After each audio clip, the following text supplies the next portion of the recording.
Donc bonjour, je voudrais partager avec vous la parole du jour, Romains 2, verset 29. Mais le juif, c'est celui qui l'est intérieurement, et la circoncision, c'est celle du cœur, selon l'esprit et non selon la lettre. La louange de ce juif ne vient pas des hommes, mais de Dieu. Alors cette simple parole, eh bien, je voulais la partager avec vous, selon ce que j'ai compris. Eh bien, il y aurait 3 choses à retenir de cette parole. Tout d'abord, on parle du juif, de la circoncision et de la louange. Mais je partirai de la louange, celle que Dieu recherche. C'est une louange qui vient directement de Dieu et non celle des hommes.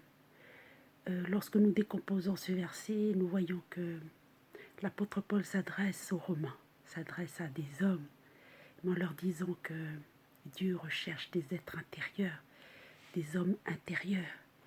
Pourquoi? Parce que ce Dieu-là, c'était le Dieu des Juifs et aucun peuple ne pouvait avoir accès à la présence de ce Dieu, si ce n'est les peuples juifs. Eh bien, tout cela a changé, puisque à travers la personne de Jésus-Christ, eh bien, Dieu est venu. Dieu est venu vers les hommes, au-delà de ce qui soit juif, simplement les hommes de toute religion, de toute tradition, mais des hommes qui ont un cœur pour rechercher ce Dieu. Et Dieu va se révéler à eux. Et Dieu va permettre que la louange que ces hommes auront apportée, eh bien, lui apportera ce Dieu qui a créé le ciel et la terre, ce Dieu qui a créé les hommes et les femmes de toute nationalité, de tout pays, ce Dieu qui a créé toutes les nations de la terre.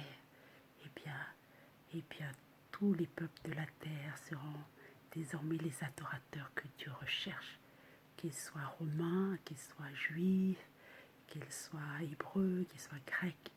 Le Seigneur ne regarde ni à la religion juive, ni aucune autre religion, ne regarde pas aux traditions, que ce soit la circoncision ou autre chose.